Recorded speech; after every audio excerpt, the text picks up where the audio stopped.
Hello బిజియర్స్, నేను వారం గారు అబ్బాయి. ఈరోజు మా హాస్టల్లో పెట్టిన ఫుడ్ అనేది చూద్దాం వచ్చేయండి. సో ఇది వచ్చేటప్పటికి లంచ్ అనమాట. ఫస్ట్ వచ్చేటప్పటికి రోటీ, అండ్ రోటీలోకి వచ్చేటప్పటికి అయితే మిక్స్డ్ వెజిటేబుల్ కర్రీ అనమాట.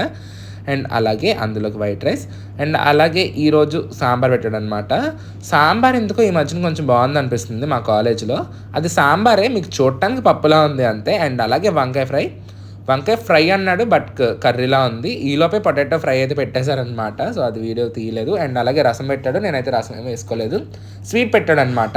ఆ కవర్లో ఉన్న స్వీట్ చూసి నేను ఏ స్వీటా అని చాలా దీర్ఘంగా ఆలోచించాను. బట్ కాకపోతే ఫైనల్గా అది గులాబ్ జామ్ అనమాట.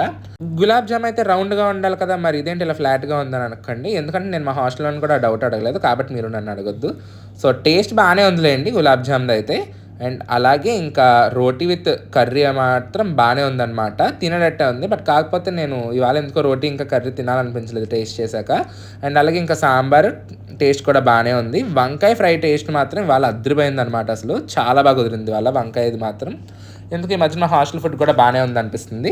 అండ్ అలాగే పొటాటో ఫ్రై కూడా టేస్ట్ బాగానే ఉంది. కొంచెం స్వీట్గా అనిపించింది, మరి ఎందుకు స్వీట్ వచ్చిందో తెలియదు, కానీ టేస్ట్ మాత్రం బాగానే ఉంది. అండ్ అలాగే ఇంకా స్వీట్ అనమాట, ఆల్రెడీ చెప్పాను కదా టేస్ట్ బాగానే ఉంది. స్వీట్ వచ్చేటప్పటికి యాజ్ ఇస్ గులాబ్ జామే, కాకపోతే కొంచెం ఫ్లాట్గా ఉంది అంతే అనమాట. ఇంకా ఈ రోజుకి అయితే ఇంతేనండి. మరి నెక్స్ట్ కలుద్దాం. అంతవరకు బాయ్. Subscribe for more. వెళ్ళే ముందు వీడియోకి లైక్ చేయడం మర్చిపోకండి. బాయ్.